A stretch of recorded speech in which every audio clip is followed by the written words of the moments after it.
Hey guys, welcome back to my channel. This is going to be another fall reading vlog. The book I'm going to start out with is Love's a Witch.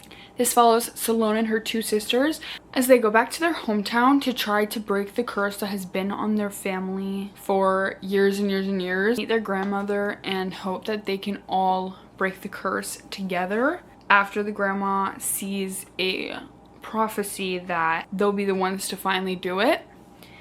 And as soon as they get back to town, a huge snowstorm comes in because the premise of the curse is that every time they go somewhere, bad stuff starts happening, so they have to move quite frequently. But for some reason in this town, it wasn't as bad as anywhere else.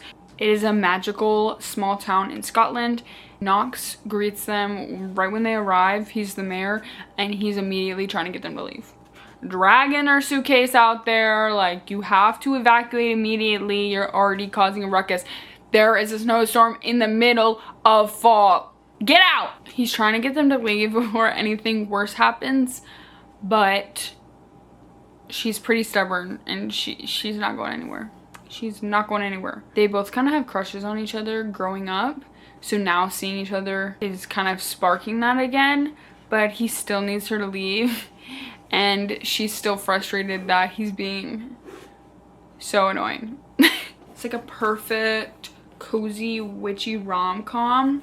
I like that it's set in Scotland. They're both book lovers. And I love her and her sisters. And the grandma. I just love all of them. I'm almost like halfway through right now. So I might read The Scarlet Veil next.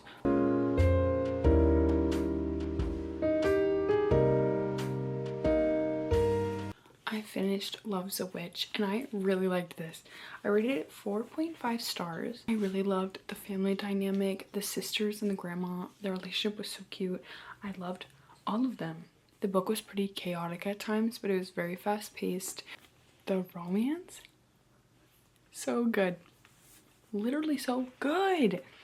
Because they both kind of had feelings for each other back in the day, it kind of was more believable.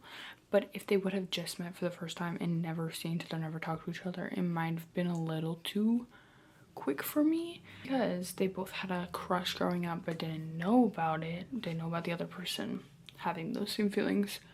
It was more believable. The McGregor family has been cursed because many years ago a witch in their bloodline was cursed by another witch because the prince at a ball chose the McGregor witch instead of her. So this other witch, out of spite, cursed her and everyone in her bloodline. It is almost Salone's 25th birthday, which that is when a witch gets her powers. And they're trying to figure out how they're going to break this curse because they have no idea how to do it. And I really liked it and I would recommend it. I was actually sent this by the publisher because I loved the Crescent Moon Tea Room. They sent me this and I definitely see the similarities. Both of them follow three redhead sister witches, but the stories themselves are different. They do have a curse element and like a mystery of how they're gonna break it. So I'd say honestly both of these books are really, really good. That one I rated 5 stars. This one's a 4.5. Both are super good. That one was more mystery magical, I'd say, and this one is more, it has those aspects, but it also, I'd say, is more romance heavy. That one had like a tiny little crumb of romance. Then I tried to read The Scarlet Veil, and I tried to read this one other time, I believe a year ago, and I decided to DNF it. It kind of felt like A Court of Mist and Fury, but with vampires, and I don't want to read that. There wasn't anything that was inherently bad about it. I just didn't care. After a couple chapters, I decided to DNF it, but my friend really wanted to read it, so I gave the book to her. That's why I don't have it anymore. And hopefully she will like it. It's probably really good for this season. It just sadly was not for me, but hey, it happens. we move on. I still was kind of in the mood for something with vampires, but I was wanting something fantasy since I've been reading kind of a lot of romance. So I started The Ashes and the Star-Cursed King. Why are these titles so long?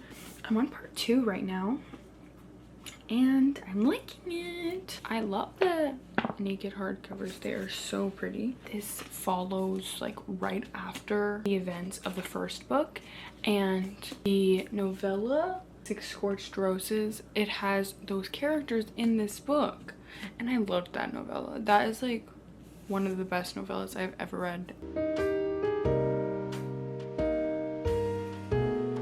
Hey guys, I have a reading update. This is a very quick read. I read Love and Other Killers by Bryn Weaver. This is a novella set after the Ruinous Love trilogy. So like Butcher and Blackbird, all those books. So this book follows the 3 couples, and it's their annual hunting trip, but they all hunt bad people.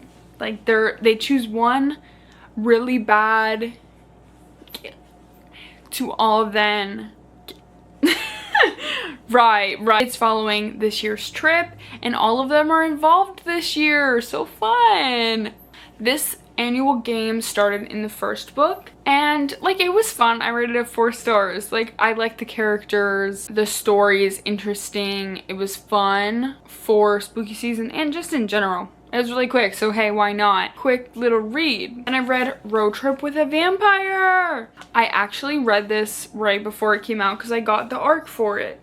But I really liked it, and then I got a physical copy. It follows Griselda, who now goes by Zelda. She used to be a witch, and after an unfortunate event that she feels guilty about, she decides to move to California, work at a yoga studio, and no longer use her magic.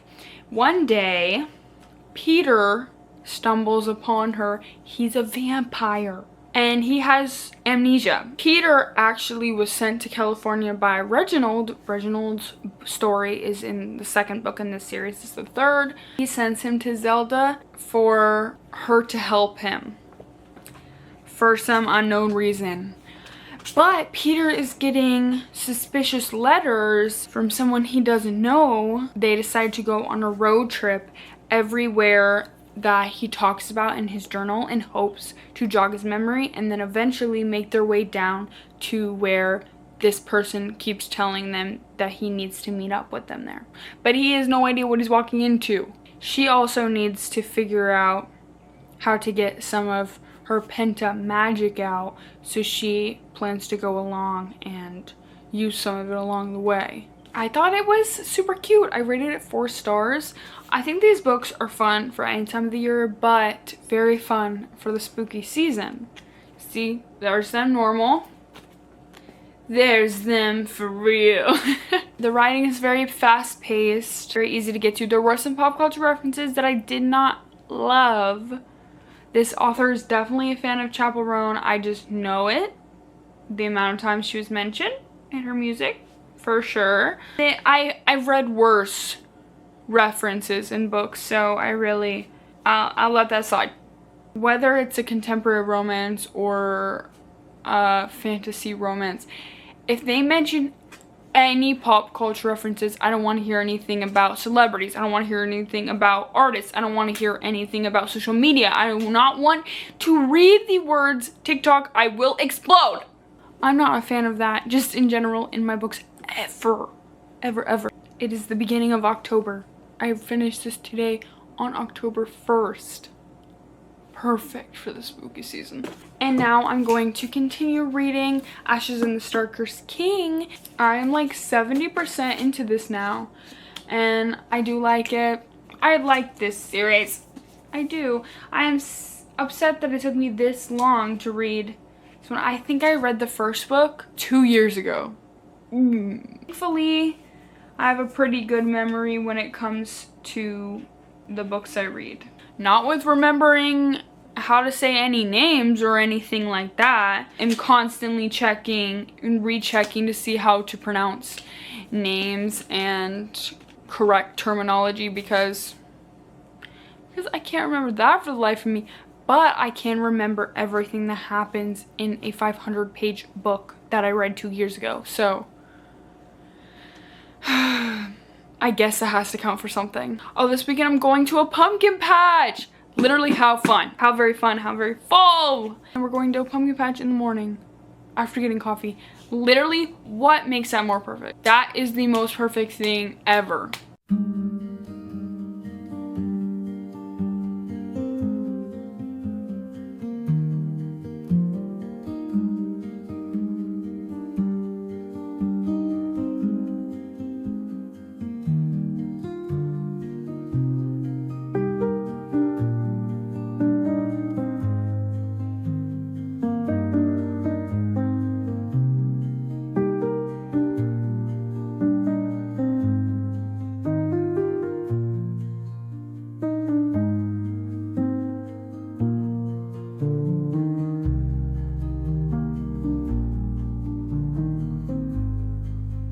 I finished